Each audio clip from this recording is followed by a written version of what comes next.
Welcome to the Outer Realm with Michelle Desrochers and Amelia Pisano. Airing live on the United Public Radio Network, 105.3 FM in New Orleans.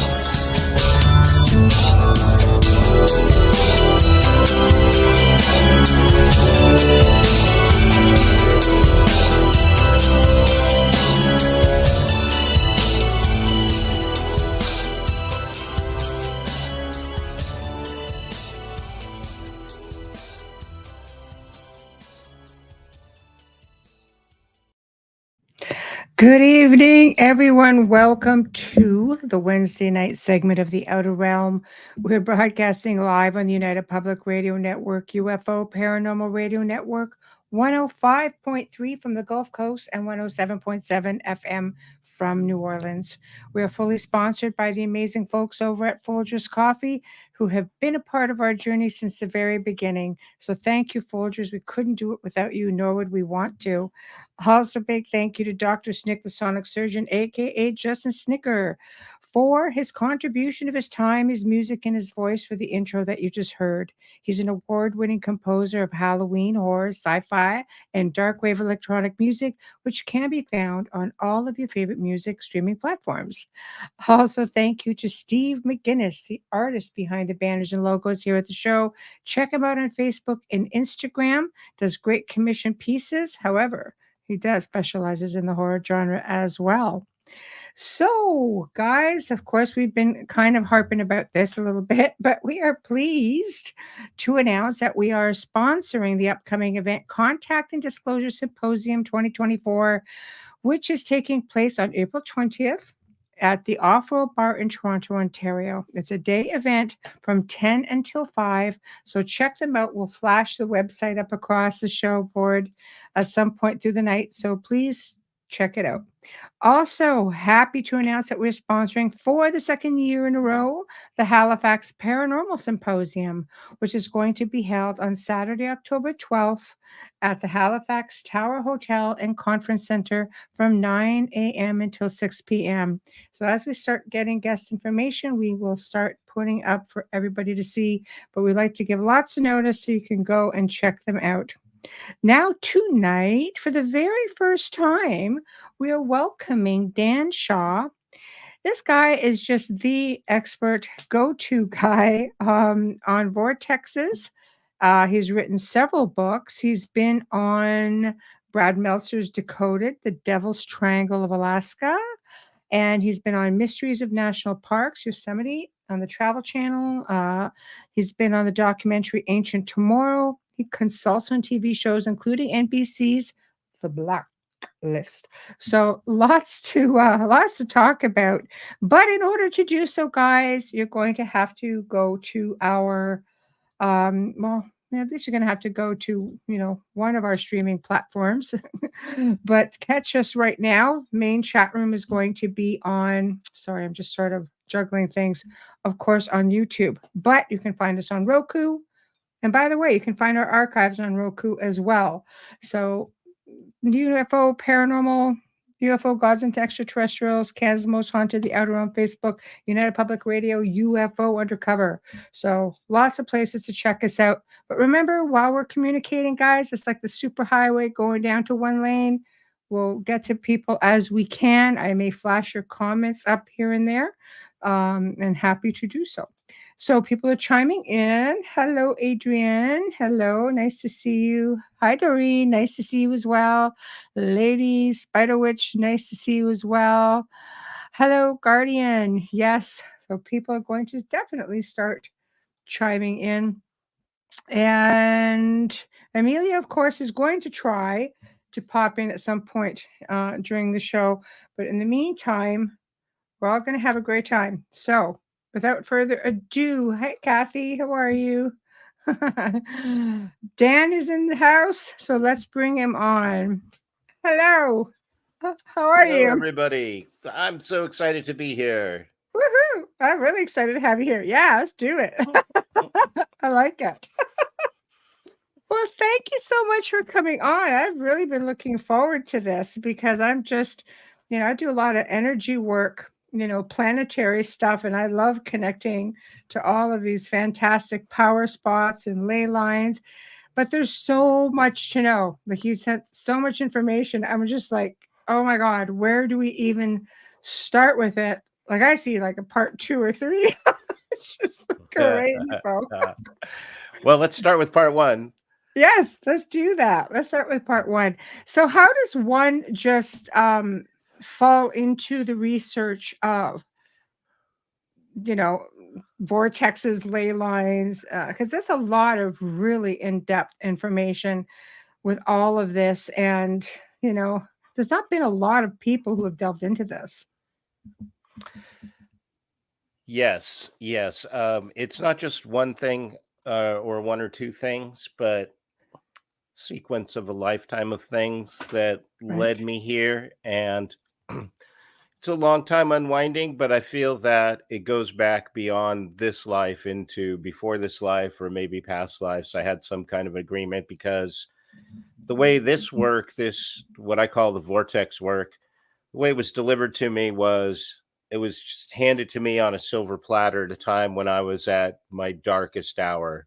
And it Wow. has buoyed me up and carried me ever since for some 35 years. I had some prior experience before the vortex maps came to me.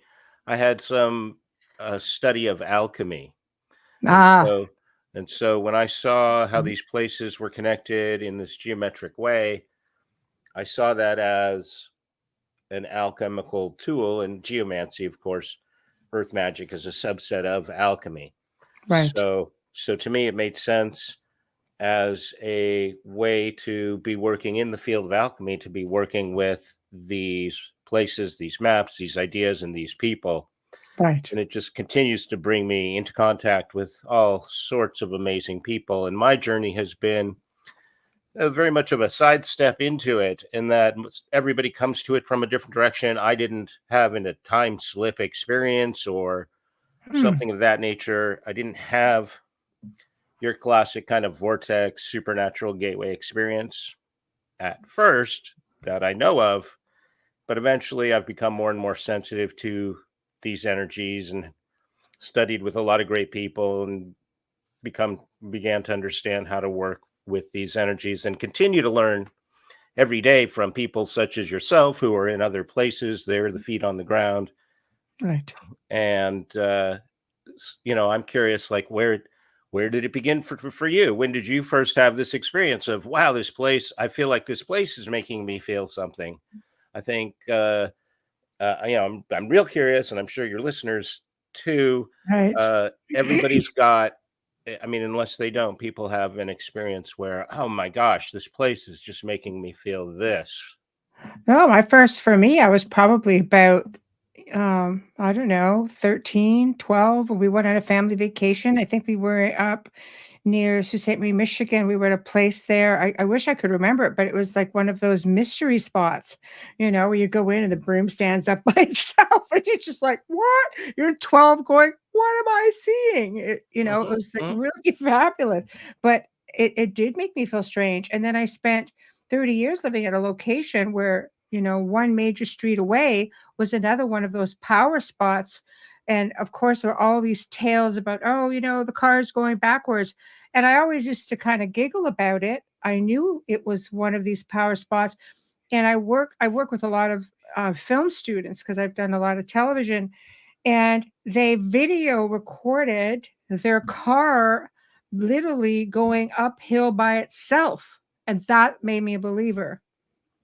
A believer in what, though? Because that's a very particular kind of, to my mind, Yes, we're talking about gravity, yes, pulling not down so much as towards the center of mass. right. So that's, take a minute just to unwrap that. But for people who haven't seen these cars rolling uphill, there are many places around where if you put your car in neutral, it will apparently roll uphill. And I'm convinced that Interesting. at some of those places, at least, it's not an optical illusion, but your car is actually rolling uphill and having to do with there's some kind of landform, some kind of extreme change in elevation where essentially the vector of gravity that is going Right. like left and right there's some component which is not zero. Right. Gravity's measured in all three axes, X, Y, and Z axes. It was magnetic hill is what they called it, and there was always these stories and tales, but, it's one of those things, it's just like many other places in the world that, okay, well, I need to sort of see it, and did a lot of stories on it, presented it, to media, things like that. People were always curious about it, but that was the first for me, and they were psychology students who were doing a parapsychology, you know, excerpt for their course, and they asked if they could follow along, and they got that. So I never really gave much thought to there being different types of energy. Well, I mean, there's different types of energy, but you're talking about, the gravity, and there's a lot to it, is basically what I'm trying to say. It's not so black and white. There's a lot of gray in the middle, right? A lot of different kinds of vortexes, if you ask me. Right. Of course, you have the normal everyday kind of vortex, which is a vortex of water or air, whirlwind or a whirlpool. Right. Normal kind of vortex. Right. And what I'm talking about, though, when I say vortex, is some kind of place which has some kind of energy. And I start with looking at geophysical energies, electromagnetic energies, but I don't stop there. I go on and look at finer energies such as consciousness and magic. Right. Right. No, I'm in agreement with that. Absolutely. I'm one that I'm open to many different things, because you see, when you work with energy, you can see a lot of different aspects of it. And I'm also an enthusiast and researcher of ancient history, and how I always found it fascinating how the ancients would always build these incredible monoliths or monuments in power spots. They would always seem to know. And they go right back, even allegedly, to the Temple of Solomon, that they had a room where people were coming in and out of some kind of a stargate or portal. I mean, there's a lot of stories about this. So I guess before we get too far ahead of ourselves, this is a question I was going to ask. What's the difference between a vortex and a portal? Probably the most common question, because it was one of the first that came to me. What's the difference between a vortex and a portal? Yeah. Well, shout out to your sometimes sponsor, Folgers Coffee. Our everyday sponsor. Thank you. Cheers. Cheers. Mm. You can do us a Folgers commercial. Your Advertise yourself. your everyday sponsor, Folgers. Absolutely. Right on. Certainly, there are plenty of myths and legends and experiences that people have had of what I call a supernatural doorway, where there's some kind of time slip, where people experience showing up in a totally different place in no time, or they experience being in a different place in less time than it should have taken, or lost time, different kinds of time slips. And an equivalent thing, I think, in space. Certainly, I have it from credible witnesses that such things exist. There are essentially tears in the veil between dimensions, or glitches in the matrix, where it is possible to go on a one-way trip. And so I wouldn't toy with these things lightly, for sure. But that's not what brings me to vortexes exactly. I come to it from a standpoint of alchemy, of perfecting our physical, mental, emotional, and spiritual bodies towards our physical immortality and our ascension. And I have an elevator pitch, which is this: there's an infinite amount of energy available everywhere, all the time, for our physical healing, our psychic opening, and for harmonizing the planet. So you could say that my primary interest is these so-called you could say lesser vortexes, not the interdimensional supernatural doorway type vortexes, but more everyday vortexes that occur everywhere. Hmm. And I take a very scientific approach. I like to think what I'm doing is the science behind Earth magic. Right. And got a degree in geography so I could better understand and explain these things. And I hold that there is an essential unity, Mm. a relationship of unity between our physical body, our electromagnetic body, our electromagnetic living cells, and the geophysical energies, the earth energies and sun energies and all kinds of energies all around us. We live in a churning ocean of these energies, and they affect us and we affect them. Hmm. We affect each other. There's no separation. Full Right. stop. Right. So that's how I approach it. And yet I'm convinced that supernatural doorways do exist. That is always fascinating to me because I've heard of two personal stories from people who have seemed to have slipped somewhere, or I guess a time slip, and then they could hear people calling them, but they're not around, and then they run back around counterclockwise around the house, and they come back, and their family is like, "Well, where were you? This is a child after all." And he goes, "I don't know. I could hear you." He goes, "Well, you've been gone for 2 hours." And the kid's like, "No, man, I've only ran around the house one time and came back." So you have that You have time lapse. you have more than one story like that? Yeah, there was a couple. Yeah. Yeah, Yeah, and I don't this like to was a call. personal, the one I just told was a personal story from a friend, a family friend. Yeah, I There's a I couple. actually I prefer to call it an experience rather than a story. Right. There's Yes. By running in or walking in a circle, you establish a vortex, you yourself. Wow.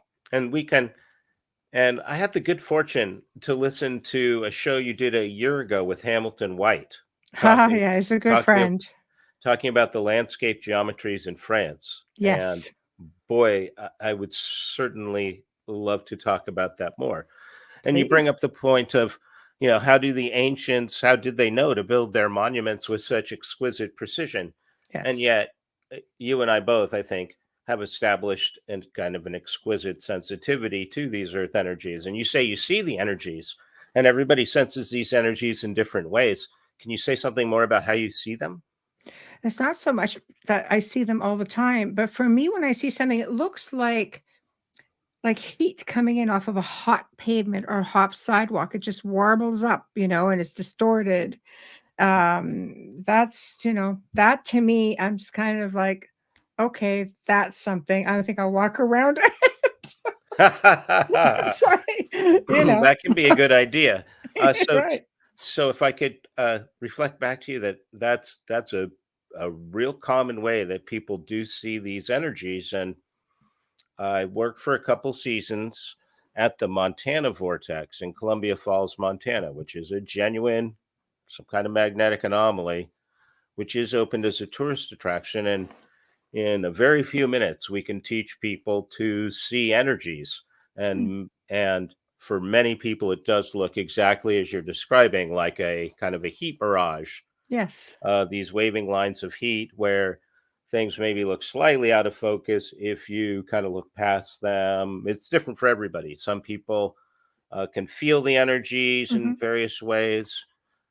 So it doesn't require dowsing rods necessarily or any kind of Well, you technology. are, I think, the dowsing rod, Yes, right? yes. Or sometimes you can feel. For me, with ley lines, I feel a pull right in the core. I feel myself being pulled forward by them. I mean, I Mhm. can actually see myself. I used to do tours, and one of the spots was an allegedly a ley line, and the people from City Hall are the ones at the time in the city who told us about, these stories, and they would sometimes look out in the courtyard and find people in period clothing just pop out of nowhere, like they just this little time distortion. And they would come once a year on a tour with new stories. But what was interesting is as people stood around in the circle of the courtyard, you would see them start moving like this, and they didn't even realize that at one point I was sure one woman was going to just kiss the ground. And she looked at me and I looked at her and I went, "Timber." And she looked down and she couldn't believe how close she was. Oh, And wow.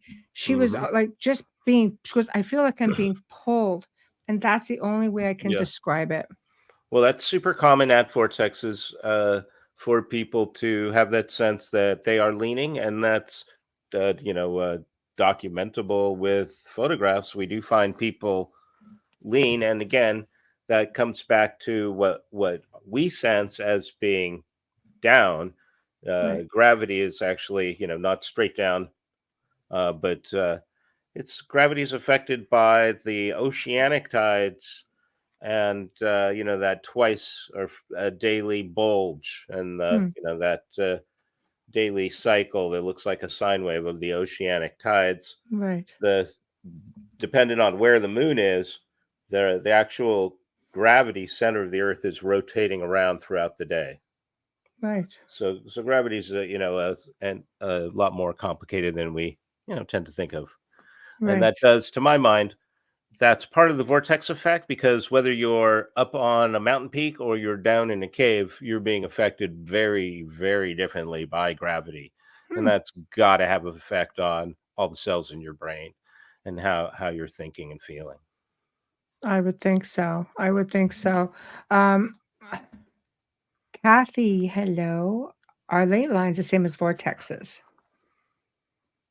Ah, good. Yes, we did kind of skip right into what are ley lines.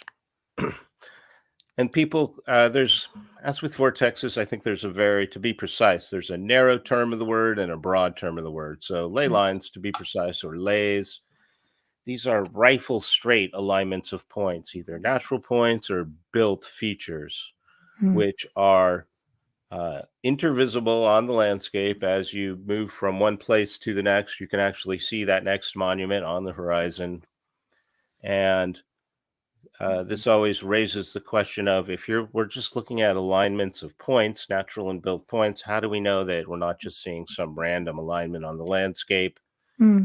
That's a perfectly valid question. And the answer is, when you're establishing these kinds of straight alignment patterns, you're looking for a statistically significant number of points in a very small distance. Hmm. So there's your answer. When you're looking at a landscape with all kinds of what I call vortex markers, mountain peaks, caves, or in mineral deposits, Hmm. cultural sites, um,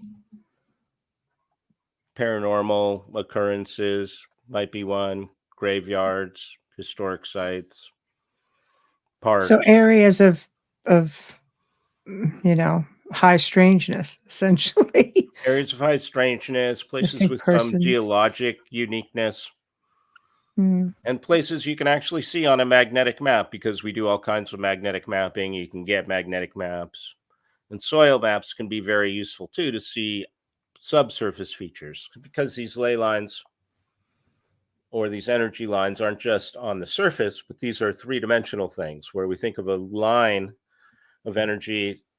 if it's an actual global ley line, it's going to be like an equator. It's going to go all the way around the earth.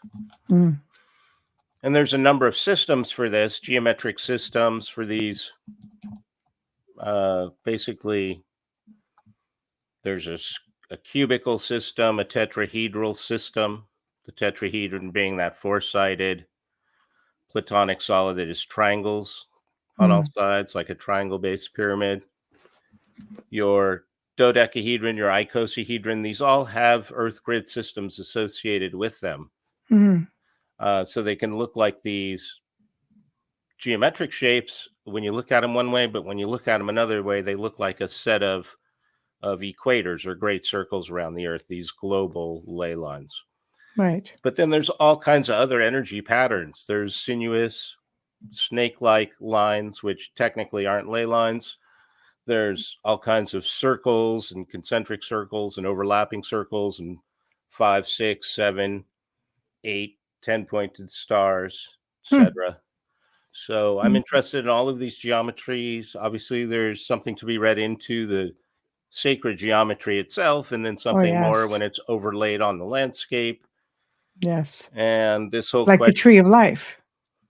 very much like the tree of life. Mhm. In fact, this system that, if I can rotate the camera, Of course. I published this map, which is the Becker-Hagen's Earth Star Globe. Oh, wow. It's comes flat, as you see, and then it folds up into a globe. Right. It's a geometric thing. It purports to show both the natural geometry of the Earth, Right. Right. as well as the location of many, many ancient monuments on these intersections, correspondence with wind and water currents, and seismicity, earthquakes and volcanoes at these deep sea trenches, corresponding with geometry in many places, etc. Right. So this is the dodecahedron icosahedron pair of solids in this version of the globe. But when you zoom in, there's finer lines on this model, and then there's many, many more local models, such as this other one you see above Right. it. A little bit of glare on that, but that is Right. the Earth Star North America, Right. Wow. which is another map I published, Right. showing the 19 mountains and So people bodies have of no water. idea just how many lines there actually are, because I've seen some of the stuff that you've sent, and it's fascinating to me because when you, for example, when you think about triangles, you get into basically some, pretty generic, you have all the popular ones, of course, like the Bermuda Triangle, the um, arc why am I brain farting? Sorry. The Bridgewater Triangle, Alaska, Bridgeport, Alaska. Nevada. Yeah, there's Yosemite. It's like Devil's Triangle. There's all kinds of them. But We could speak but to that for sure. you have, like, they're everywhere. Well, the number of different systems of mapping these energy patterns does get to be kind of overwhelming and beggar the imagination, because there just seems to be no end of it. Well, I just But looked at your map of Mount Shasta, and it was just like here, here, here, here, here, like the different mountain peaks in the area. Like it just Mount Shasta seemed to zing off in a couple of different directions, which is fascinating to me because it's such a crazy area, shall we say? well, it is highly energetic. It sure It is. does play a part in a bunch of different geometric patterns. Yeah. I have what I like to think is a pretty rigorous approach to the subject. And so when we're talking about triangles, it's important to talk about, well, why triangles? What kind of triangles are we talking about? How Right. accurate are they? So I have a theorem, a hypothesis about why equilateral triangles are important. And it's follows a musical analogy, or essentially a radio broadcasting, like an antenna broadcasting analogy, which is that if you have a broadcast point, you're going to set up a certain kind of a waveform, but it's not going to be very stable. If you have 2 points, again, you get a certain kind of broadcast pattern, but again, not very stable. In fact, when you have 2 points broadcasting, what you have is you have two kinds of interference. You have constructive interference where it adds up, essentially doubling, if you set up the right arrangement, right? You have destructive interference where it essentially zeroes out. You have like a null zone. And then you have essentially the negative number in this Right. waveform as well. So just based on the idea of, like, we've got two different broadcasting points, that sets us up with like three different kinds of vortexes, which you could say are like positive, negative, and neutral, or you could classify them any number of ways. But point Right. being that when you get 3 points in an equilateral triangle broadcasting the same signal, now you've got some real coherent signal, stable waveforms. So To me, if you have an equilateral triangle, that's a real strong marker of a vortex, but I'm looking for many other vortex markers as well. Usually if you see that 3, that's a good indication. You can draw a circle around that, and you may see confirmation in that inverted triangle that makes the 6-pointed star, Right. for Right. example. And there's kind of triangles that are, I think, important. The 3, 4, 5 triangle, for example, is one that recurs. Right. Mhm. Mark says there's a triangle off the west coast of Ireland. Yeah, I did not know there was a triangle off the coast of Ireland. Mind you, from what I'm learning tonight, I didn't know there was. I thought I knew what a lot of this stuff was. I'm kind of like, no, I don't think I do. so, so before we get too far ahead, I've had 2 people asking, well, what is a lesser vortex and how do you find one? Sure. So anywhere where you have a magnetic signature, which is different from the surrounding area, you have a kind of a magnetic anomaly. You tend to experience the change of energy as you move from kind of one kind of environment to another. So you'll often have this experience, say, at the threshold between the valley and the mountain, Right. or at the edge of a cliff, let's say, or the beach. Right. You'll have this experience of moving from one kind of energy to another more readily than you'll have an experience of kind of the energy that you live in every day. So generally you're moving across the landscape. You're going someplace where you're at a different elevation. There's at a different density, temperature. There's a different electrical charge in the air. There's different electrical ions in the air. Different minerals in the soil, all these things you're exposing yourself to, breathing the air, taking in the colors, maybe drinking the water if it's safe to do that, eating a little bit of wild edibles if those are in abundance. Right. Those kinds of things, really stillness, coming to the place with real love, leaving it cleaner than you found it, all these So your ways. energy, frequency, vibration connects essentially with that of the area that you're in that could. So if you come across, there's like a lesser vortex, a vortex, anything energizing, we are made up of energy and water. And if I imagine, at least for some of us, it's very easy to connect to these places. That that would be a real gift to have ease in connecting to the place. So many of us are so disconnected from our place. Right. There's that real kind of sense of placelessness that comes. But these places they are everywhere, and you don't have to travel to the Bermuda Triangle or some exotic place Right. in order to connect with the place. People Right. often ask, what is the most powerful vortex? And I sincerely believe that is our own heart. We ourselves are vortexes. We impact everything around us. We're not separate. We impact the place. We leave our energy wherever we go, for better or worse. Yes. Until we're perfect, and Right. maybe even then. I know. But it sure is fun to try. Right. Yeah. Right. So I've written a number of books, which you can see at vortexmaps.com. Right. When people email me, I'll send them a free ebook link to download. Right. When your listeners email me, I'll send them.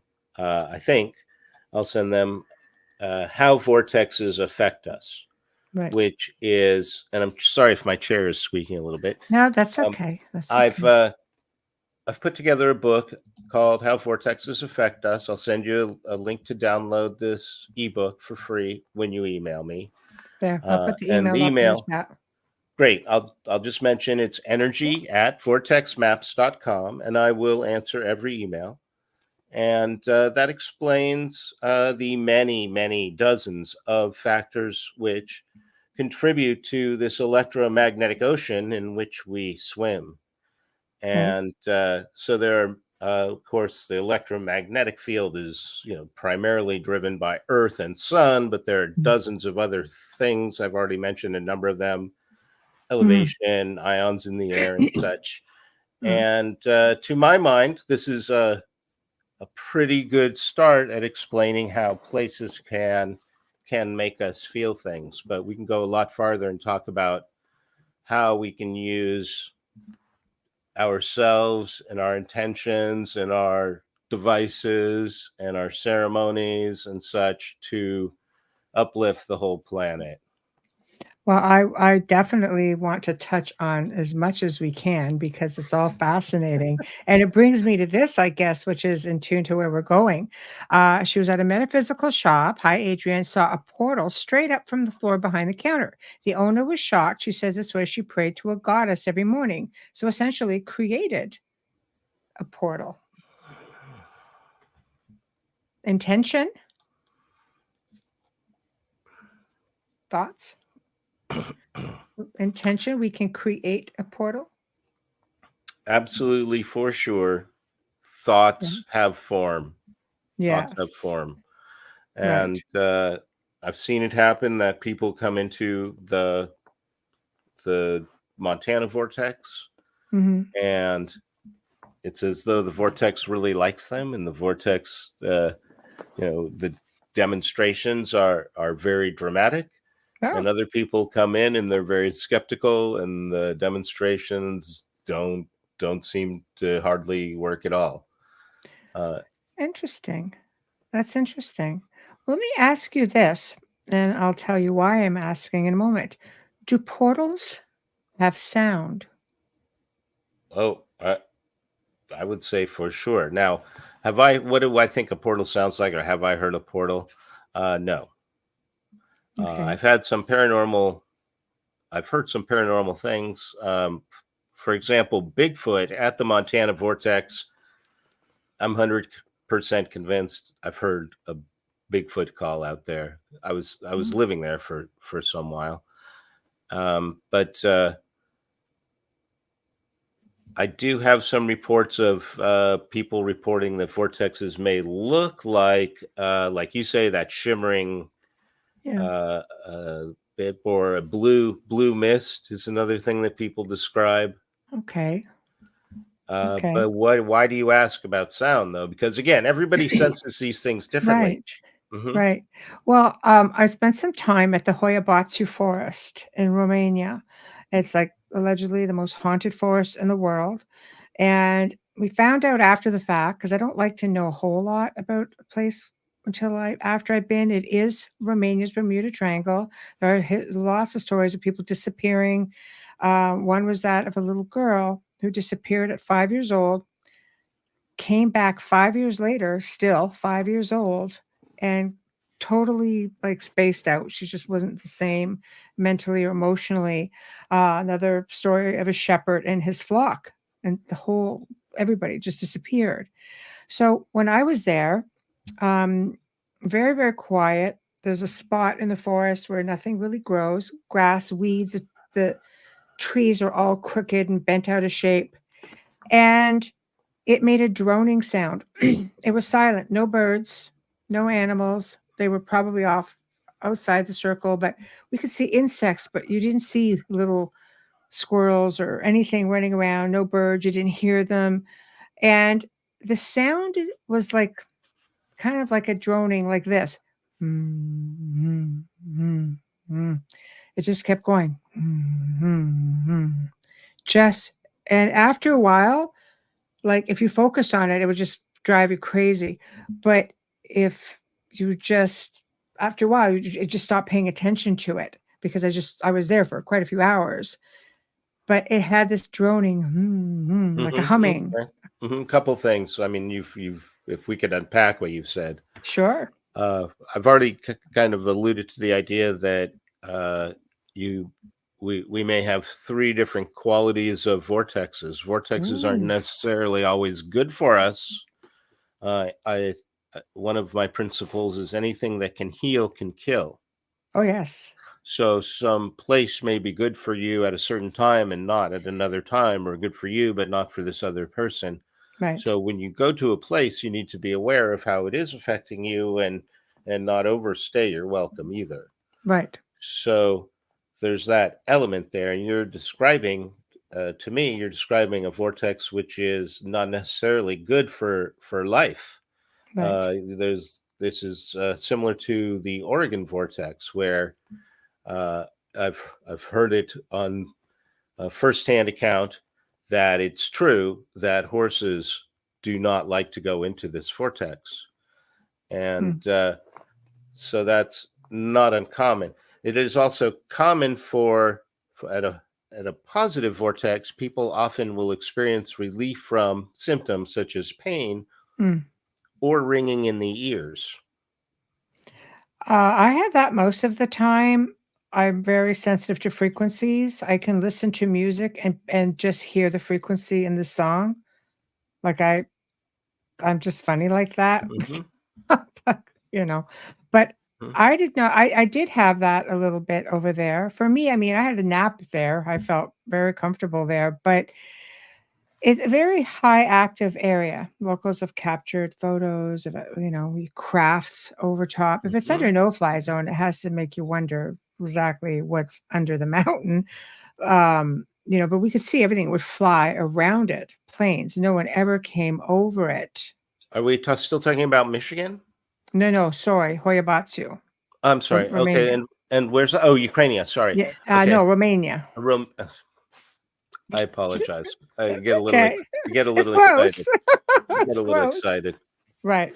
I was harking back to what you were saying about Michigan, and there are two tourist attractions there, which are Yes. genuine vortexes. Yes. Well, that's where I was on the first mystery spot when I was about Hmm. 12. Hmm. Mystery Was spot, in Michigan. Michigan, Yeah. near Sioux, Michigan. Hmm. So, Yeah. yeah. Upper So, Peninsula, they say. right. Mhm. Yeah. It's fascinating. I was just curious because I never really had anyone to ask, is do they emit some kind of sound, or is it just that I was sensitive to the vibration and maybe that's how I was hearing it? Well, there again, everybody senses it in different ways. I am not Right. so lucky as to be able to see the energies. For me, it's I often get a tingling in my face, my nose, my third eye, my Right. jaw. Right. Some people may feel like a warmth or a cool breeze, a Mm, magnetic push or pull. It's just different right. people sense it in different ways. Okay. So while on the topic of vortexes, what are your thoughts on crop circles? Okay, well, for me, it's all vortexes, all 24/7. But I do Right. everything seems to overlap, Yes. touch a tangent to everything in the paranormal field. It does seem to touch on paranormal places and vortexes. Energy for Certainly, me. crop circles, and Yeah. I it would be wrong for me to say I have no opinion about crop circles. Okay, I thought I would ask But I because it's yeah, for me, must you're be always looking for the natural reason for right, why things right, happen, right, right? So, right. So for me, a couple possibilities. One, first of all, I'm completely convinced that these things are somehow anomalous because when I look at them, I feel the energy from them. I'm sensitive enough to yes. energy that, when I look at one that's clunky, I know it's Right. not vibrating like a harp. I can tell Right. the other ones, and when you look into it and the way the crops are deformed and everything else. So Right. totally convinced that. So for me, two possibilities. One is it's the natural intelligence of the earth itself in some kind of geometric energy discharge. And that would be, I think, a far cry. I mean, they're so elaborate. They Yes. look like shadows of a four-dimensional shape. Yeah. Right. So I'm tending towards, and since I have experience of, I have seen a craft Me too. when I was 14 years old, Right. totally convinced. Couldn't not nothing else, just some Right. lights below the horizon, panel of lights flashing on and off for a moment, very very similar to the ones in Close Encounters, but Right. colored lights. Don't know if it had any kind of association with Vortex, but maybe some kind of interdimensional or faster than light craft or something Right. huge on the mountainside behind my childhood home. So I have that experience, all this disclosure stuff. I'm like, it should have come, when I was 14, Mhm. it can't come soon enough as far as I'm concerned. I'm Uh, the same. I'm an experiencer as well of yeah, extraterrestrials and yeah. crafts, and I'm quite comfortable with it now, but, since So, childhood. so crop circles, to answer your question, I Yeah, think they could be intelligently designed by some right, kind of, whether you're talking about inner Earth being, break right, off civilization. I think those are kind of pretty highly likely. right, Extraterrestrial, so-called beings, right. beings from some other time doing that. Yes. Why? I think, and here's to my mind is kind of the most interesting point is that this is a kind of gentle ontological shock, a gentle disclosure for people to gradually open up to a more multidimensional reality than the one we currently are living in. Right. I am in complete agreement. As an experiencer, I know. Let's do it.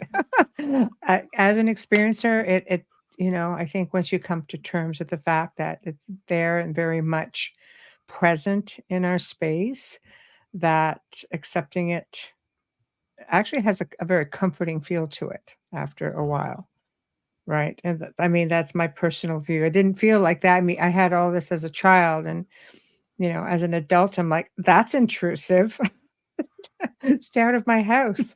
It started getting a little, I know.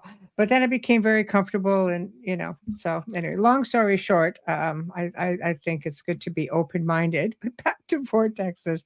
Yeah, Uh if we could just actually stitch that up between crop circles and vortexes, which I kind of failed to do yes. so far, and that is that what would be the relationship between energetic places and vortexes? Do we have any research indicating that there's that correlation? And we do have some.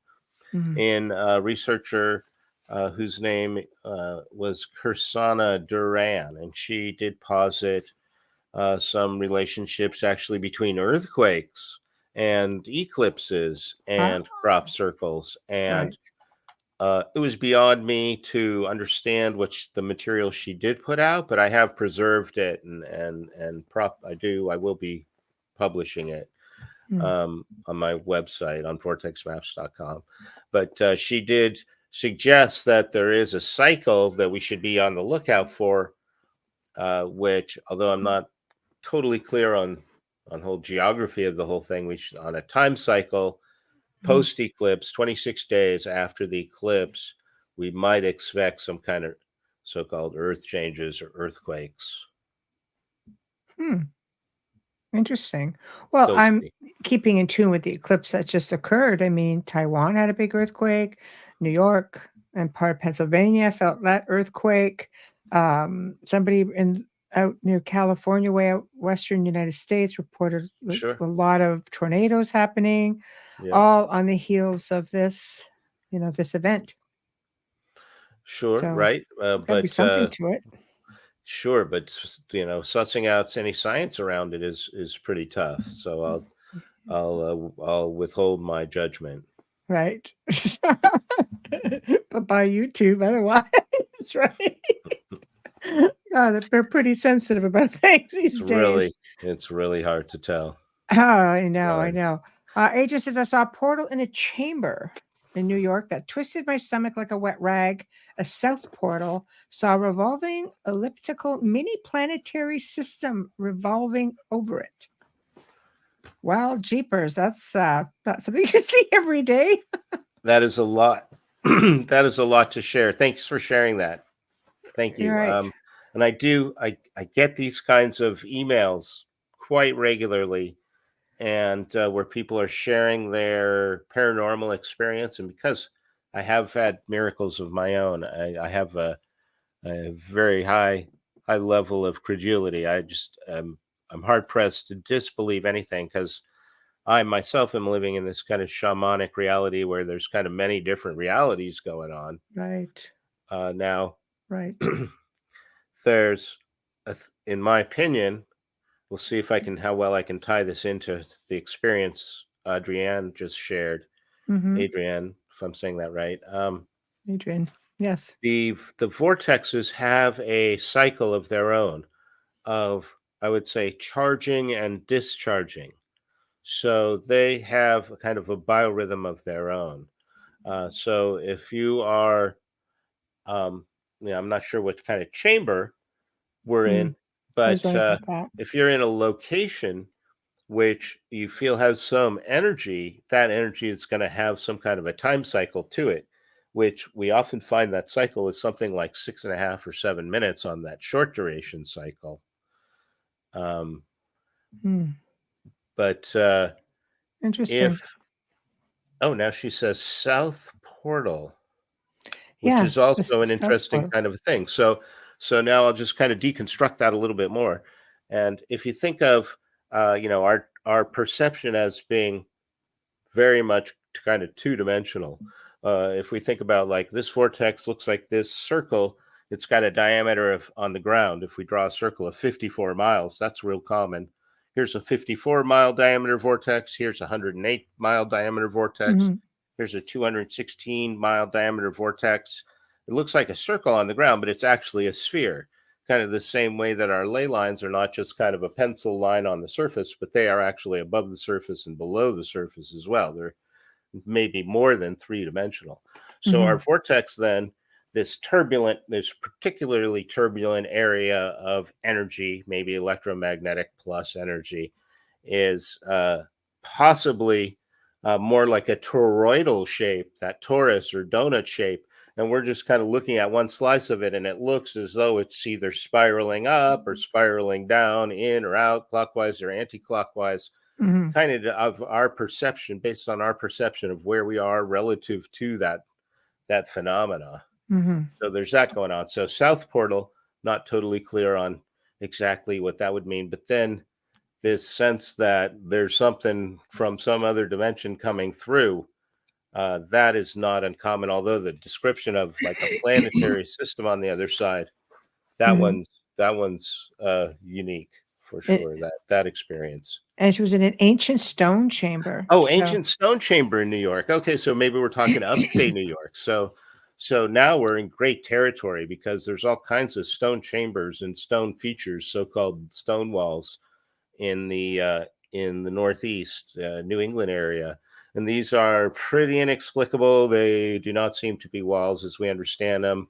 There's these features, these so-called walls seem to let some of them end in like snakehead effigies, and so they kind of look snakish, and some of them have this undulating kind of a effect to them. So those chambers, those are brilliant. We're not talking like colonial rock chambers, but some other kind of Native American or prehistoric which chambers is that are pretty intense. built in a certain way. They have a certain effect on the electrical ions in the air. They stratify the ions in the air. They may have been used for certain ritual purposes in Mm. ancient times. We're not quite sure on. We don't seem to find a common alignment to them. These stone chambers in Northeast and upstate New York, people have looked for like, do these things face commonly to like solstice or equinox? Hmm. I'm not familiar with anything showing that, but Right. thank you for that clarification, because that does open up that whole question of these chambers. They look like the same kinds of chambers that we find in Europe, sometimes below ground, earthen covered, but sometimes exposed, that we see like one large stone on top of a numerous smaller stones. And we have some of those in New Hampshire. Uh, Hmm. we have a balanced rock, and um, forget if it's called balanced rock exactly, but Mm. we have these similar features which look as though they may once have been covered with earth but are now exposed. So that's a little hard to tell. Now, Uh, have you done research at American Stonehenge? I haven't done research there. I've visited. It's pretty well destroyed, but there's definitely some remaining stuff there to be seen and learned. Right. Yeah, I know that, I mean, Dennis is the owner has been on the show a few times and goes, yeah, they're still trying to uncover things sure. like, because we know there's more and there's mounds and there's all kinds of things. But I mean, you have how many 100 acres? It's kind of hard to, I mean, you can only imagine. It's easy to imagine what's under there, but I imagine it would be quite an undertaking. Um, Adrian says if crop circles are created in a circular or spiral pattern, it would make sense that they created by a vortex, which was my thought, which is why I had asked it for the spiral ones, if it was something possible Well, as well. she actually says, if I read it right, it would make sense that they, meaning the crop circles, created the vortex. And that's entirely possible. If I take a piece of paper and I draw a circle Okay. on it, I've created a vortex of a certain Okay. kind, depending on my intent and how energetic the materials and everything else. You can Right. also consider that if this is an intelligent entity or being, Right. imprinting these geometric patterns, these sacred harmonic proportions into these crops, then they are in effect activating our crops, our farmland, and our food supply. That would make sense.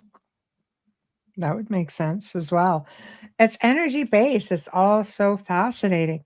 I think it has a lot of I mean, it's endless when you talk about even your book, gardening. Was Stonehenge? Is that what it was? I love that because I'm thinking like it's just energy, energy. Everything needs energy. Energy sustains everything. Well, that does need some explaining, actually, because the Okay. book, What kind the of book, gardening? uh, Uh, um, mm. no, but yeah, if you say so, though. But the I've written a book. It's called Stonehenge Gardening Tips: Using Earth Energies in Your Garden. Right. So the idea is that just as the ancients built monuments such as Stonehenge to enliven all the living things in their landscape, we can do similar same thing in our own gardens. Right. So I deconstruct Stonehenge. That's kind of the poster child of all ancient monuments, some other ancient monuments as well. Look at how they built up the earth and dug out the ditch and brought in the stones and the shape of the stones and the material of the Mm. stones and its own pattern and its relationship to other monuments in the landscape and the acoustics of Stonehenge and etc. and how they might have created little microclimates and grown plants and such. So Stonehenge Gardening Tips, it's a little bit of a hard sell because it's this crossover title between gardening, it is, and Stonehenge. So where do you put it on your bookshelf? You'll need two copies, but the idea is that these monuments were built with an awareness of these geophysical energetic principles, and were built in such a way as to enhance all the living cells. So, what lessons can we learn from that? Mhm. Right, right. I like it. I like it. So let's go high strangeness for a little bit with Sure. some of these really, shall we say, energetic spots. I mean, we talked about Hoyabatsu. We can look at in the United States, for example, you have all of these national parks that seem to have a mix of everything. You have disappearances like the missing 411. You have Bigfoot seems to be everywhere. You have UFOs, you have Yeah. lights, you have specters, you have, I mean, there's everything. So, do you think that these vortexes, I mean, are they supernatural? I mean, we know they're natural, but you know where I'm going with this? I'm just trying to think of a really delicate way to put it without sounding like it's too far out there. Well, the subject, I mean, the subject has to arise. Right. What is the relationship between the place and the supernatural? Thank you. Obviously, supernatural things can and do occur everywhere. So, Right. what is the role of these energetic places? And Yes. I would say these places tend to be places where the veil between worlds is thin, and there is all kinds of strangeness. All Yes. kinds of things come through. You get UFOs and Bigfoot and Thunderbirds, Yes. and I was just listening to an interview from Joe Hauser, who's the owner of the Montana Vortex and a Bigfoot researcher, and he runs down all the phenomena he sees there at the Montana Vortex, which is on the river, the Flathead River there, and then Columbia Mountains right there. And it's part of Yes. this larger pattern, which I showed earlier about the Yes. points around the Grand Tetons. So, yes, there's this. Oh my gosh, it does seem like well, the alien highway in a certain sense, right? Like there's so many things intersecting there. And why is it that we're just blind to electromagnetism and these other creatures are actually able to see the electromagnetism and they're using it in some Right. way for navigation? Mhm. It's hard to say. I like to be real clear about when I'm speaking from my own experience, direct experience, and yet I have compiled so much research from so many brilliant researchers, but I just have to kind of keep, like swimming through all the paranormal Right. stuff to like, what is the influence of the place and Yes. how are we, what's our relationship to the place and how can we approach the place in a way that's going to enhance Hmm. our life and the life of the place. Right. Right. Well, I know you do have a good blend of places that believe, you've got these portals that just, I mean, even animals are said by, I'll back up a bit. People who energy workers who work with the planet believe that even animals can slip through little portals. That's why some of them could just disappear so quickly. But Bigfoot, there have been remote viewers that have seen them just disappear. But never mind that you have something that just footsteps just stop. The prints are gone and they're Hmm. just gone. Hmm. So where do they go? Not up in the tree. People just don't see them. They're looking around. So what causes a portal? We can open portals, but can these vortexes create little offshoots? Oh Maybe. gosh, I kind of want to leave that question hanging in a way, but I'll just Okay. answer with this other question, which is first of all, the statement there's so much division or diversity within the Bigfoot community alone. Uh, some folks would swear that Bigfoot is an orb. Yeah, that there's like essentially no separation there. That's Hmm. just like the same phenomena. Like That quantum stuff. orbs are somehow these interdimensional vehicles or like Merkaba or something like that. Right. So I again doing my best to reserve judgment on that manner of thing. But again, I did Right. have this Right. confluence between I was at the Montana Vortex. Right. They have Bigfoot sightings there. Yes. I heard something there one night that sound Hmm. is very revealing, and I knew it wasn't anybody who was living there on the property with me, Right. or any Right. animal I'd ever heard of before. And Right. Right. so it's hard to say, hard to disbelieve anything, but that definitely there's something about these electromagnetic anomalies where Hmm. paranormal stuff just seems to happen in spades. Well, even like missing people, some of the stories that you hear from people who have been hiking with someone who say, I just turned around. They were literally like just 10, 15 feet behind me and they were just gone. Well, the So, missing 411, yeah, David Polides, yeah, Polides, yeah, I forget how to say his name exactly. He yeah. ended up moving into the neighborhood of the Montana Vortex. He's like hanging out now with the owner there, Joe Hauser, Right. and he's for years being retired law enforcement. He was very super careful about how he phrased things, Right. and still is, of course. But these absolutely otherwise inexplicable disappearances and sometimes reappearances Hmm. that he's tracked. Um, it's hard for me to see how those like fit on any kind of vortex map that I have. However, Right. he does draw a relationship with boulder fields, Mm.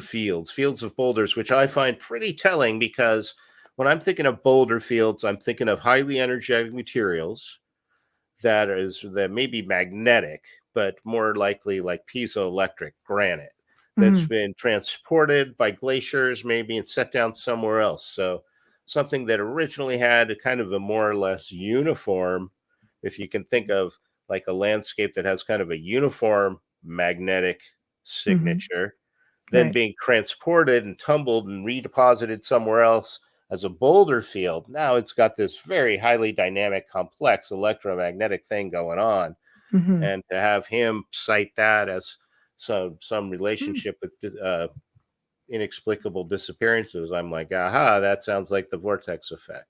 Right. Right.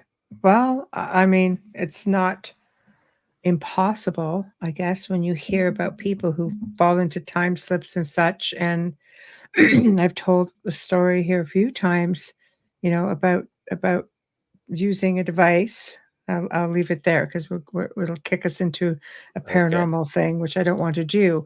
Okay. But we tapped into what seemed to be a time slip because the communication that was coming through were these airline pilots for which sounded like they may have been from the war, and they almost sounded like from a total, 40s, 50s type of slang in their communication, and they could see us completely.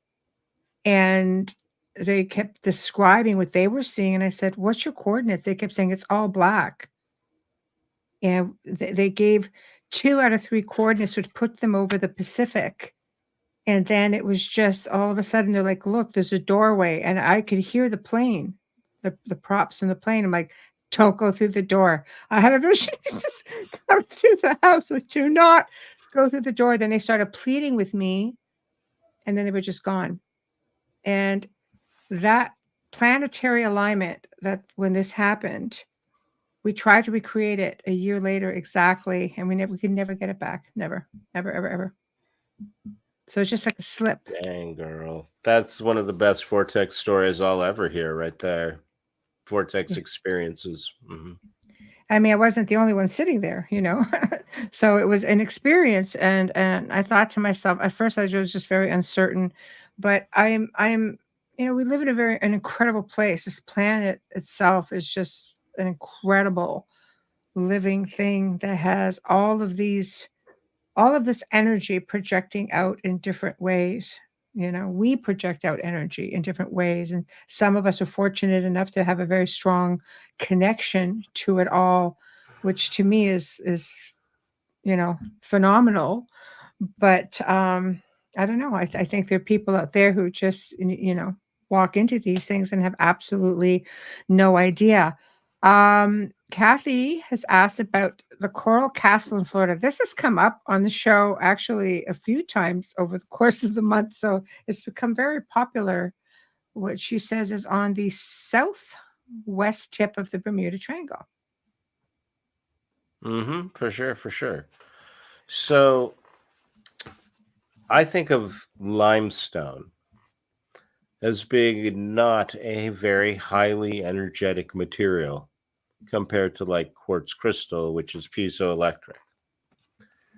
However, I've recently heard some researchers disagree and say, no, limestone is a highly energetic material. So, where we're going Mm, to find limestone is calcium carbonate, and we're finding it in Florida because it's essentially it's ancient seafloor. It's like the mm. bones of ancient sea creatures, right? So it's not going to ring like a bell to my thinking.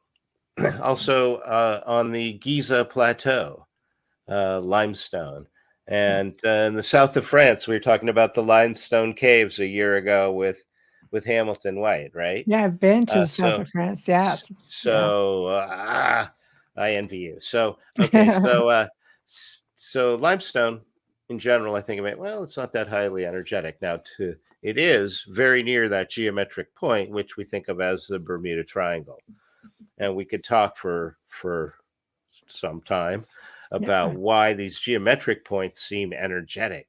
But to Right. give you the kind of the fortune cookie version, shape has energy and energy has shape.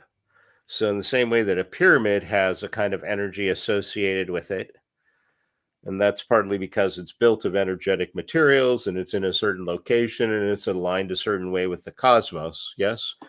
But even if you just take a copper wire pyramid and you wear it on your head, and Right. it's not aligned to north and south or whatever it is, Right. it's still going to have some energetic properties, and it's going to have an energy according to what is that angle. Is it the right angle? Is it some other angle?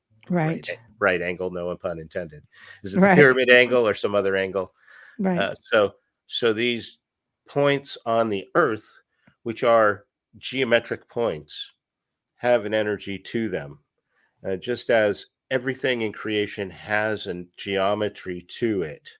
Yes. So that Bermuda Triangle is a geometric, so-called Bermuda Triangle. That point or that area Mm. is has a geometric relationship. It's at a certain geometric point and has a specific geometric relationship to other points around the Earth. And that is, to my mind, part of what creates the vortex effect. It also has to do with, and I know we've come a long way from limestone, but bear with me for a second. Oh, please. No, We're no. talking Go about ahead. my favorite subject here. So No, you go ahead. so there's a number of other things, vortex markers in and around the Bermuda Triangle, which tend to support this idea of how the electromagnetism contributes.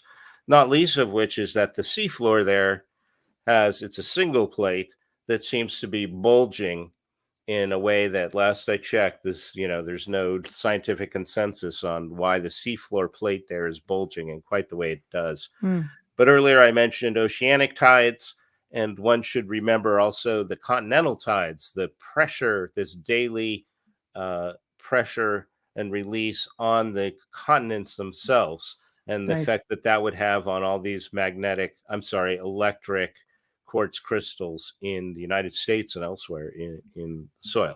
Mm. Now, to limestone, I tend to think of it as not very energetic material, but it was, of course, that was the material of which Coral Castle was built, Right. legendary tourist attraction built by Ed Leedskalnin in some inexplicable ways, how he managed all those materials and all that. Levitation. And right, and transporting the entire site from one location to another. All those, was he channeling? What kind of information did he have? Right. What did vortexes have to do with it? And it's just, yes, absolutely right. That whole area there of Florida is under the influence of these lines that radiate out from the Bermuda Triangle. Right. And so apologize if that was the long way around No, there no. to bring Coral Castle into the mix. No, that is more than okay. I'm the stage is yours. So quick break. So for those of you tuning in, you are listening to The Outer Realm with myself, Michelle Desrochers, and a special guest, Dan Shaw, the Vortex Detective. And is he ever? We are broadcasting live on the United Public Radio Network, UFO Paranormal Radio Network, 105.3 on the Gulf Coast and 107.7 FM, New Orleans, and Roku TV. So we are live on Roku TV. You can find the archive on Roku TV after the show. Well, maybe not right after the show. See how fast our producer can get it up, but we'll get there. So you guys in chat room are awesome. I love all the comments and questions. So thank you very much. So back to it then. So I don't even know where to start because there's so much. You sent me this interesting picture. Let me just catch you up. You have listeners in New Orleans. Yes. So I would love to mention the fact that we do have some vortex maps or some geometric maps in and around New Orleans. Yes, I couldn't get it open. I tried. Well, we'll solve that. Okay. But meanwhile, there's one of my compatriots, one of my colleagues, Peter Champeau. He is one of the most prolific visionary mappers I know of, if not the most prolific. And he did a study of the geometry in and around New Orleans. And again, when people email me, that's something I can share is some of those New Orleans vortex maps. And yeah, let me know if have any trouble opening anything. Oh We'll, yeah, that one would we'll not sort it open. out. I could not get that one to Okay, open up, unfortunately. I it's just often my fault. right So no. Well, it's okay. We just have to bring you on again, and then we'll give it a whirl. By then, maybe we'll get you might have needed a password on that one. it. Yeah, possible. We were able to get the other one open, Nova Scotia Ley Lines. So what I thought I would do is show that one if you wanted to. Great. And anything you care to show, because it's a highly visual medium for Yeah, sure. there we go. Okay, There it different is. researcher again, not my map, but one I published at vortexmaps.com. That's Right. John Coleman, and what you're seeing there is it's a composite map of several different geometries. Really, you're seeing some 5-pointed stars and some 6-pointed stars. Right. This one's kind of interest in particular because the way John Coleman backed into the subject strictly from the math, because he is and was a surveyor. And so these points were absolutely generated mathematically as opposed to somebody walking the landscape. And the 5 and 6-pointed stars, those are symbolically important. The 5 being considered the feminine, Venus, and the 6 being the masculine, Right. balancing force to the 5-pointed star. And you see there in the landscape, there's some natural features and also built monuments, such as the Mount Uniacke estate, that fall on these highly precise geometric patterns. Right. And as you talked about a year ago, again, in that Hamilton White Yes. interview, I'll refer you back to, you did raise the question about, the still seemingly not well addressed, the question about what is the meaning or purpose of the ancients building the monuments in these precise patterns. Yes. I may have alluded to it, though, if you think about it in terms of we're wanting to enhance these energies by building monuments at these, essentially at the nodes where these lines of energy cross. We'd like to put our loving song into the earth lines here. So we'll build these monuments, such as these cathedrals, that are actually built in acoustic and harmonic proportions. And then once a week or more, we'll come and we'll walk the labyrinth and we'll sing and we'll put our energy into the earth grid at these points. Right. Right. I think when you get places like Sedona, like we were talking about, for example, how the type of vortex and energy at Hoiabaciu in Romania was. Then we get to the flip side, Sedona, which seems to have a whole blend of everything there as well with vortex energy. In fact, more than one vortex, from what I understand, substantial inside. But people have really loving, energetic reactions there and experiences there. It's like night and day, between the two spots. Mm-hmm. So why would that be? Do you think it's because people go there with these incredible intentions and wanting to experience it and just this whole enlightenment about it? Like, what's the difference between there and like a place with all these, for example, haunted forests, like the forest in Japan, the suicide forest, like these deep, dark energies? Mm-hmm. Mm-hmm. Well, two parts or more to that question. So let's just start at Sedona. Okay. Sedona is part of this larger pattern of points around the Grand Tetons on the Restored North America map that I published. Right. So it's part of a larger pattern. It is an exquisite pattern within itself of these red rock monuments, the natural monuments, the Bell Rock and such. And the earth there is very red. It's high in iron, which is a magnetic mineral. And we too, our blood is high in iron, which is Yes. also a magnetic mineral. Yes. And And also, we have magnetite in every cell of our brain. We have a minute amount of magnetite, and more in this area of our sinuses, the third eye area, we have more magnetite. So we have that possible mechanism ourselves to have a magnetic sense, like the birds and the bees and the fish. But Sedona, in my opinion, has a tremendous amount of heart energy. It's that red heart energy Right. in that sense. Right. And so there's a great variety in the landscape. So each of the different monuments has a subtly different effect. But I would expect and I would look for different places in your landscape that resonate with different chakras. You can actually go on a chakra activation pilgrimage to different places to activate different chakras. Right. Right. So the Sedona landscape, Nicholas Mann, Mann, wrote a book about the Sedona landscape temple, and he shows a very exquisite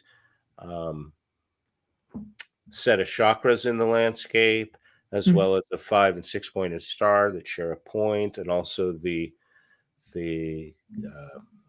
iconic eagle and or bird and snake in the Yes. landscape.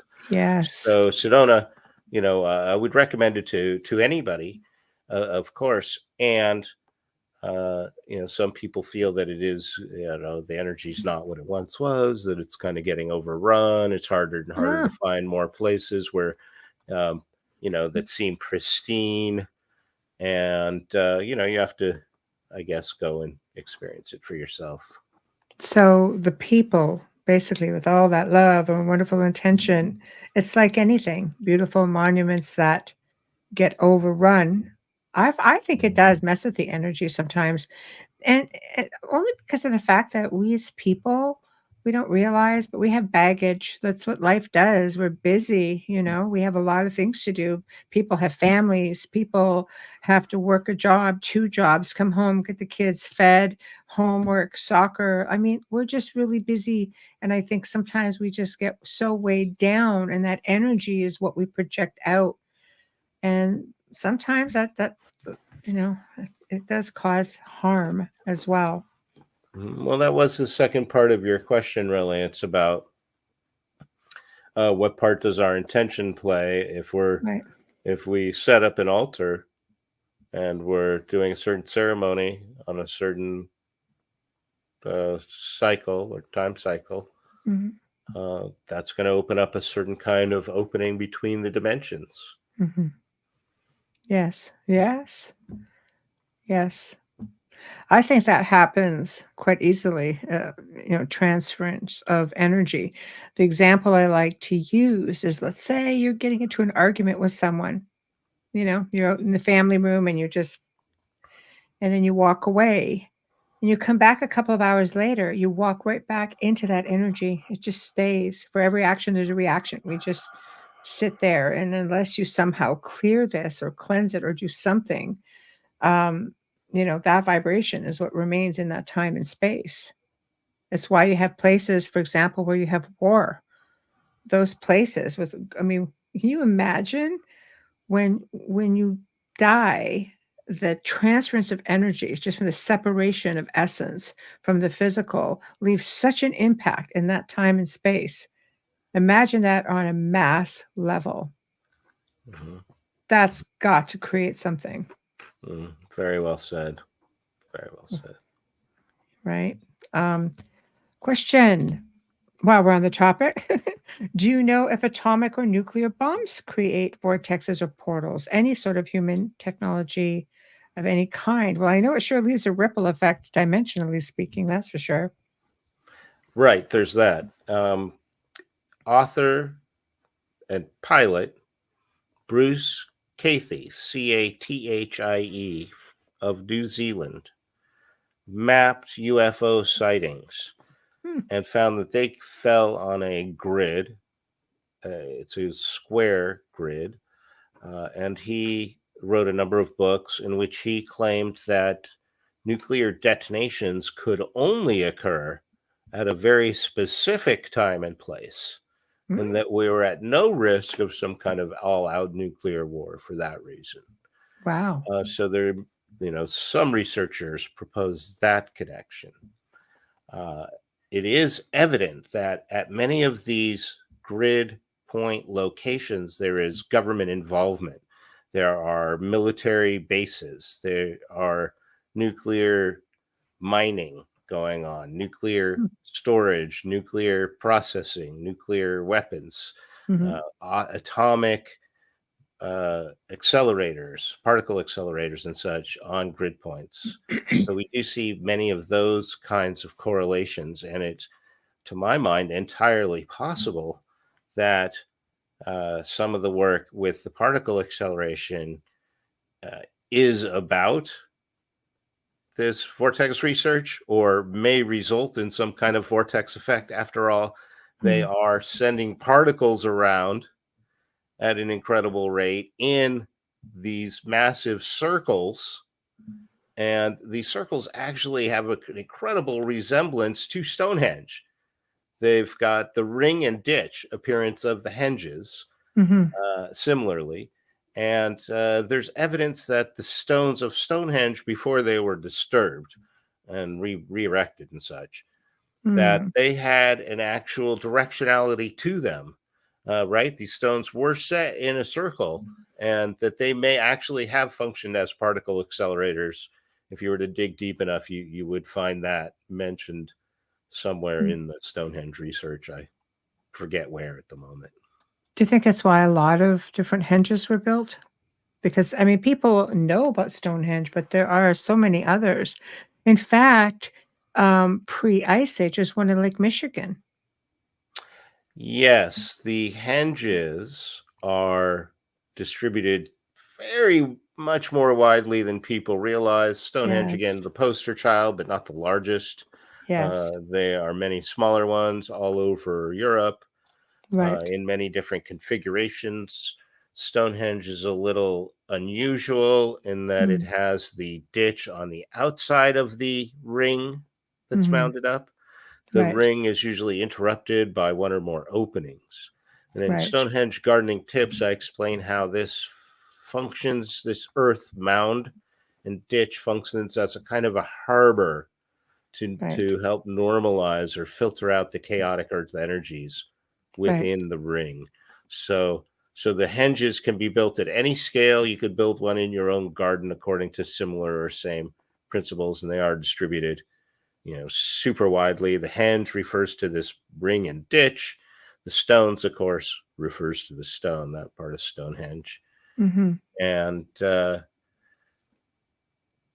I think that talks all around your question. Did it answer your question? Absolutely, you answer most of my questions. Okay. I I Sometimes just go off. following the approach, So, I find it's phenomenal. Like I say, it always astounds me how, the technology of today.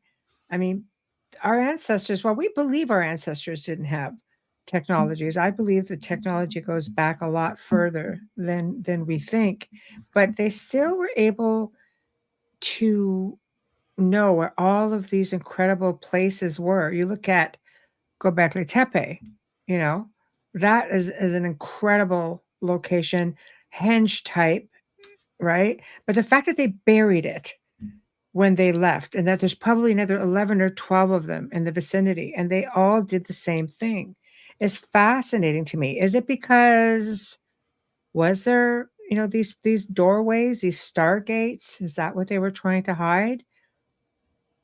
I mean, I don't know. It's incredible. Planetary energy is fascinating to me for sure. But then you have these otherworldly portals. I truly believe that there are other, interdimensional or dimensional beings that come in here from different multiverses or universes, and they can create these things to come in and out of, sometimes with a mere thought. Yeah, I think I'm tipping the scale or the teeter totter on the other side, actually, because in the last 6 months or so, I've had some paranormal experiences which have even for me, caused some ontological shock. Oh. And to the point where, I'm not exaggerating, I was opening doors really carefully because I wasn't really sure what was going to be on the other side. Just Ooh. straight up, I had a couple glitches in the matrix. I don't really think I can go into them at length right now, but suffice it to say, I mean, things were disappearing and reappearing, and other things disappearing in just profoundly symbolic and inexplicable ways. Right. And so I'm actually I'm kind of trying to come to terms with living in a shamanic reality, which is far less stable than we give it credit for. I mean, Oh, absolutely. I think the fact that when we open a door and the thing on the other side of the door is what we expect, I think that's amazing. How Right. stable our reality is, because there's definitely some glitches. Right. Um, That's a whole other show, and I'm happy to do it because it's true. You see things like this, people are capturing, video like images of things just sitting there in midair. There's a video floating around there with a police officer, state trooper, and he comes in off this side road off near the woods and sees something just sitting there, and he looks, and it's like it's a coffee cup in midair just sitting there by itself, just sitting there, and he's like going like this, like he's all over this thing and it's not doing anything, and then he touches it and it drops. So I don't know, call me crazy, there's just but again, it's always in the woods because it's not creepy enough, but let's just do it in the woods. But I think the energy there, when you're looking at like, talking shamanic energy, you're looking at elementals and earth spirits. And, there are so many magical beings within the forest. And along with that comes doorways. It's going to happen. So, you know, I'm a true believer in that. I really am. Because there are things out there that you can tap into and you can see them. Amen. Right? It's there. And now I'm going to be looking for darn vortexes and portals and stuff everywhere. Normally, I was just kind of going about my life thinking, okay, you'd see the occasional one, like it's this distortion in time or this in time or space rather. And you walk and you can just see it, it's crazy. Or you just see things coming out of nowhere, coming this like, we saw that like this lantern thing coming right out of nowhere one time, just went right over the car, out of nowhere. Can I ask you a question? Yes, of course. Do vortexes have a smell? I will say yes. And sometimes it's almost like sulfur or just in some cases. Like it just feels like it comes from the earth, like a mildewy type. Okay. Yeah, in my experience. All right. I've had and I do break this down somewhere in one of the books I've written about sensing vortexes, that really we do bring all our senses to bear. Sometimes people will taste like a metallic taste in their mouth. See, yes, I've had that. Yeah. And sometimes a pleasant smell, like perfume, something like that. Or I've heard people describe cigars where there's clearly. See, people will done. tell you they're associating that with maybe spirit activity. That's what I'm talking about. Or maybe the smell of the seashore when you're hundreds of miles away. Right. It just could be anything for anybody depending on the circumstances. Why do you think that is? Well, because that to me is very interesting. If you're smelling, let's say, seashore. See, when I'm picking up mildew or like kind of sulfury, I'm picking up from deep down below the planet. You're going to get, something like that, dirt, right? But if you're smelling the seashore, which is like hundreds of miles away, why would it do that? Is it because it's connected, or is it because something's come through from that spot? Well, I would raise you one there, because it's there is no separation.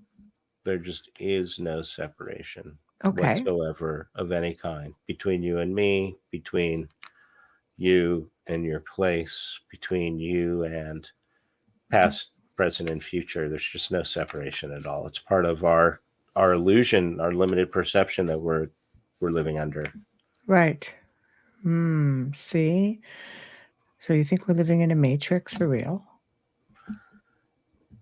We I'm have not the grid saying system. We I'm have the not grid saying that we system. live in a simulation, but that does. I think if we were living in a simulation, it might kind of it would definitely explain the glitch in the matrix problem that we have, Right. and it might explain the flat Earth hypothesis Maybe. too, which I'm having a lot of trouble coming to terms with. You can Right. imagine in my position, trying to come to terms with the flat Earth hypothesis, but the having these shamanic experiences smells. Having these shamanic experiences just leads one to the position that we're not seeing all there is to be seen. Yeah. So we're living in a kind of self-imposed hypnosis for fear. For me, because I mean the fear of like never knowing every time you open a door, not being sure if you're going to be in a shamanic reality or in a mundane reality. I mean that's tiring. That's hard to. We like to have some illusion of stability, don't we? Right. It makes you wonder if we've shifted. Have we all shifted at some point into a different reality? So I love quantum reality talk. It just opens doors that you're like, we live on a planet. Okay, let's break this down quickly. We live on a planet on this orb, apparently loaded with a grid system of ley lines, vortices, vortexes. The energy is constantly flowing. It's constantly moving. Things are coming in and out. It's readjusting its frequency, its vibration. How do we know? We haven't shifted someplace else. What's more powerful, our consciousness or the energy of this orb that we float around on? It's all magical. Okay, I was going to take issue with the way you asked the question. Okay. Because I think it's a false dichotomy there because there's no separation. So how can one be I more do that. powerful? So it's all one. But then you saved it. You saved it beautifully there, which is it's all magical. Right. For sure. Right. So I don't know. I think you have to hold on to the whole magic experience of the entire thing. We are beings of energy. We are beings of light having a human experience. And this planet is its energy. I believe we belong to it. We belong to something greater. I think you have to see the magic in it. I don't think everything can be explained away. Good. Because I certainly, I'm excited about a lot of information, but I don't pretend to understand it I don't want to be reductionist about it. It's not all about electromagnetism. It's a lot about the mystery and about, how much remains to be known. Right. I agree.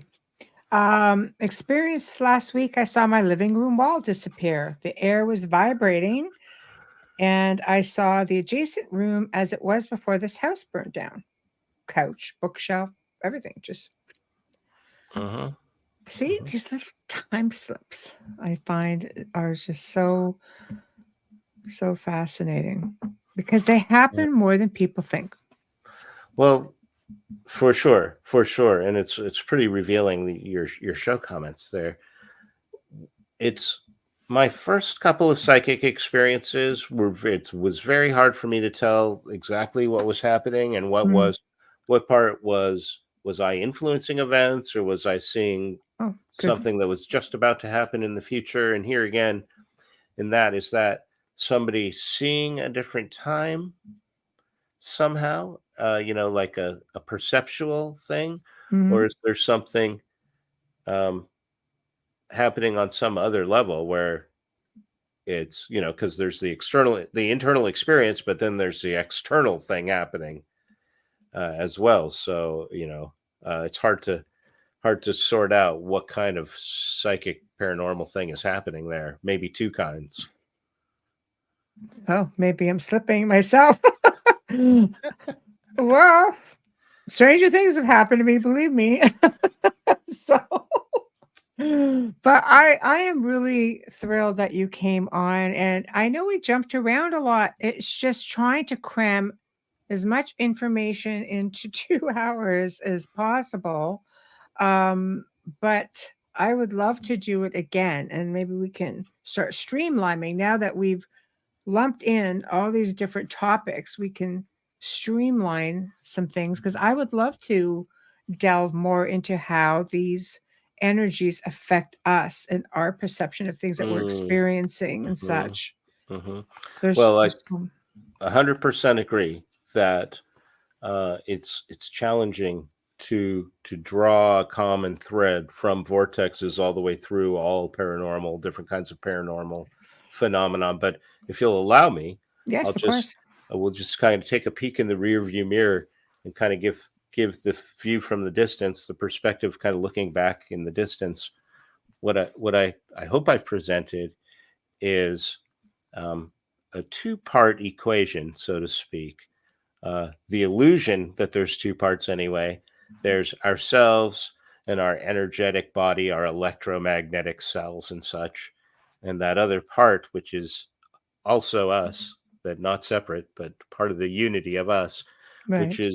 which is the planet and all the churning ocean of electromagnetism that is the planet. And so in this essential unity that we're striving to experience between ourselves and the planet, Mhm. as we venture out of our home and back into our home, we just hope to be more and more conscious and sensitive to these thresholds, the doorways. Our actual door is the threshold, and these, as we move from one energy or place or bioregion into the next, to become aware of the possibility that we can actually sense in some way how the energies of the place are affecting us. And if we're looking for healing, or if we're looking to enhance our psychic abilities, then we can seek out these places where the places themselves, and perhaps the time, actually the day and the season and the time, will support us in developing our psychic abilities. We can go there for restoration, or we can go there to meditate, or to practice our teleportation, or manifestation, or whatever it is we're seeking to develop in terms of our Yes. psychic abilities.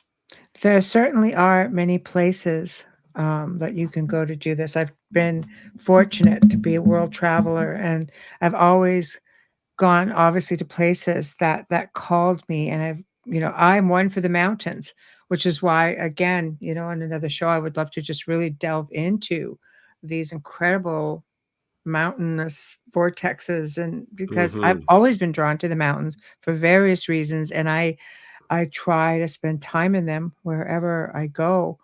And, you know, there are just certain places that call you.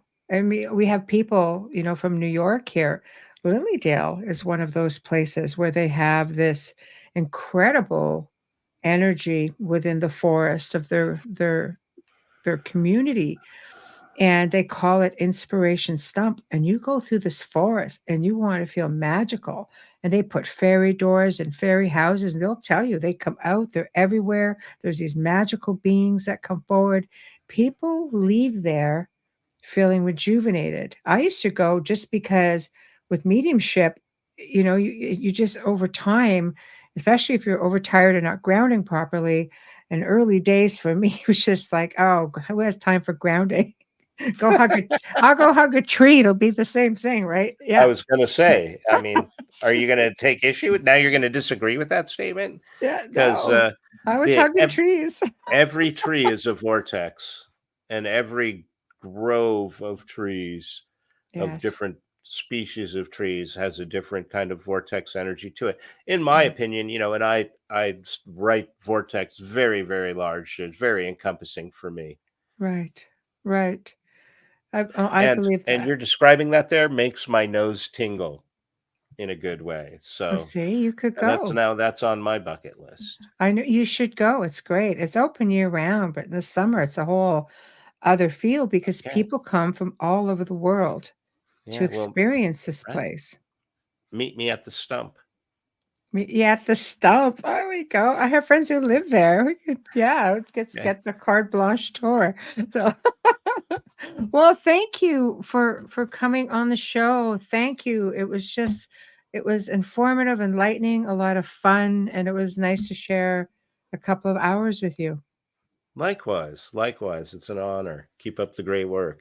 Thank you, and you as well. This just seems much more like, like you really have to be on it. It just seems to be changing all the time, you know. But I would love to do this again, and Great. I will message you with some dates and let's play around and see what we can do for a part two because I know it'll be incredible. Great. Well, thanks for everybody for listening and participating. And thank you for hosting.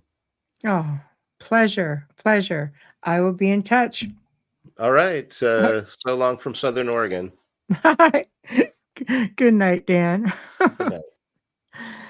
Well, we have come to the end of another fantastic segment, really a fantastic segment. It's so hard to put all of this information into 2 hours. It's really hard because it's just amazing. But I've always wondered about the differences with vortexes and portals and power spots and the connections. And I love how he can do that geologically speaking. It's just excellent.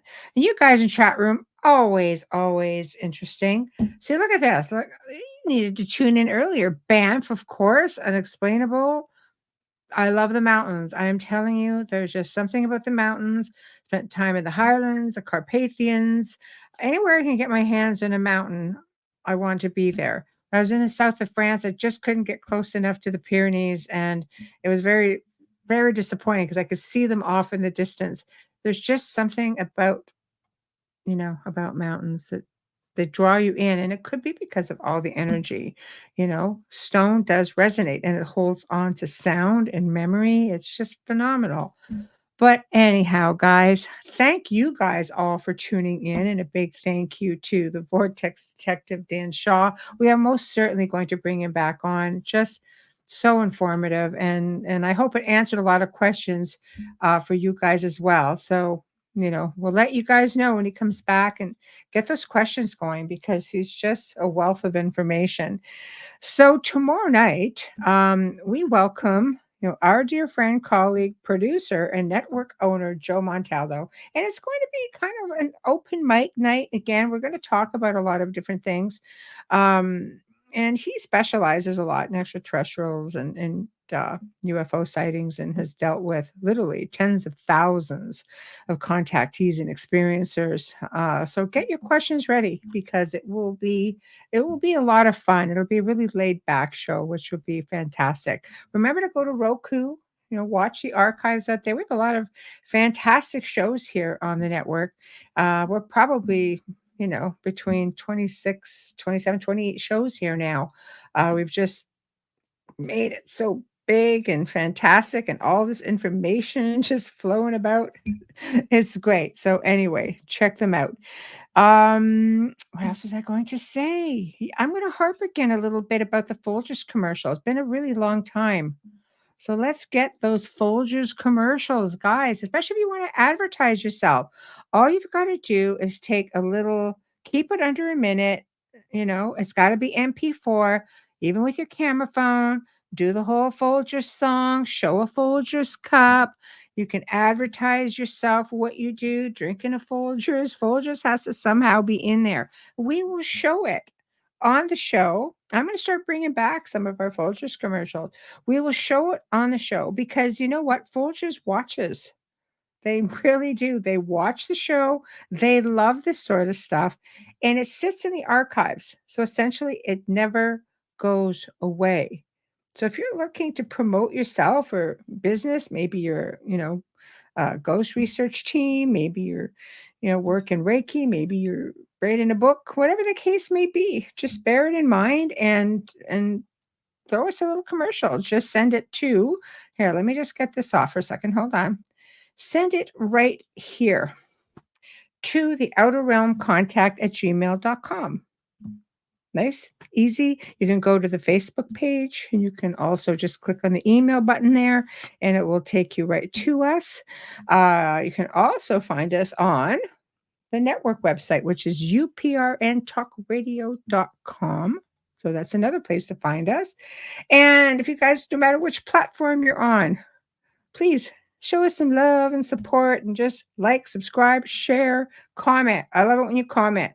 And if you're commenting on YouTube, you will hear from me. I don't always see it on social media because I'm just not on social media a whole lot, unfortunately. So, guys, thank you all. We'll see you here tomorrow night. We're going to have a lot of fun. It's going to be really laid back, and we'll be able to bounce around a little bit more. So, good night. Thanks.